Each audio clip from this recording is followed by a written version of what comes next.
સમાચાર સામે આવી રહ્યા છે। જણાવી દઉં કે ચીનના એચએમપીવી વાયરસનો ગુજરાતમાં પ્રથમ કેસ નોંધાયો છે। જી હા, બિલકુલ। અમદાવાદમાં 2 મહિનાના બાળકનો રિપોર્ટ પોઝિટિવ આવતા તેને ખાનગી હોસ્પિટલમાં સારવાર આપવામાં આવી રહી છે। ત્યારે એચએમપીવી વાયરસને લઈને આરોગ્ય મંત્રીએ આપ્યું નિવેદન।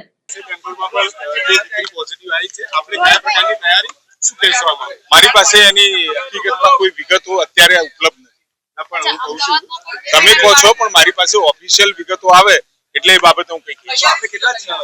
તૈયારી મેં કહ્યું એ પ્રમાણે આની અંદર લક્ષણો પ્રમાણે એ દર્દીની સારવાર થતી હતી। કોવિડમાં જે પ્રોટોકોલ હતો એ જ પ્રોટોકોલથી આની સારવાર થતી હોય છે। શરદી થવી, તાવ આવવો, ઉધરસ થવી, ગળામાં દુખાવો થવો વગેરે જે કોમન લક્ષણો છે, એટલે લક્ષણો પ્રમાણેની ટ્રીટમેન્ટ આમાં કરવાની રહે છે।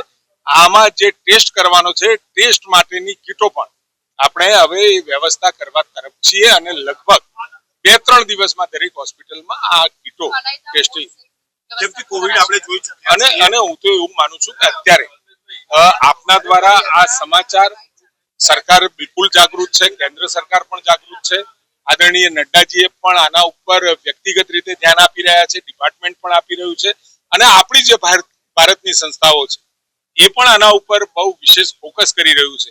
એટલે લોકોમાં પેનિક ના થાય એ પણ જરૂરી છે, કારણ કે આ ન્યૂઝ વારંવાર ચાલે તો પેનિક ઊભું થતું હોય। મારી આપ સૌને વિનંતી છે કે જેવી કંઈક ગંભીર પરિસ્થિતિ લાગશે તો તરત જ ગુજરાતની પ્રજાને જાણ કરી ડુ એન્ડ ડોન્ટ્સ કદાચ અમે આજે જાહેર કરી દઈશું શું કરવું જોઈએ। શરદી થઈ હોય, ઉધરસ હોય તો જાહેરમાં એ છીંક નહીં, કોઈને હાથ ધોવા વગેરે વગેરે જે પહેલાના હતા એ જ ડૂઝ એન્ડ ડોન્ટ્સ છે।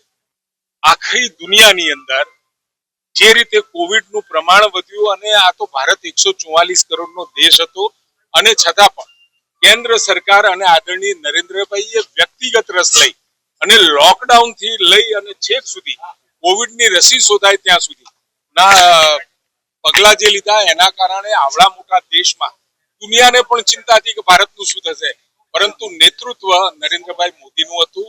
સેફ, હા, નુકસાન ચોક્કસ થયું, દુનિયાને થયું છે, ભારતમાં પણ થયું છે, અને ભારતમાં જયારે આ નુકસાન થયું છે એટલે ખૂબ ઓછા પ્રમાણમાં આજની તારીખે પણ ક્યાંક બીજા દેશમાં કોવિડ દેખાતે છે ને કોવિડ હોય છે।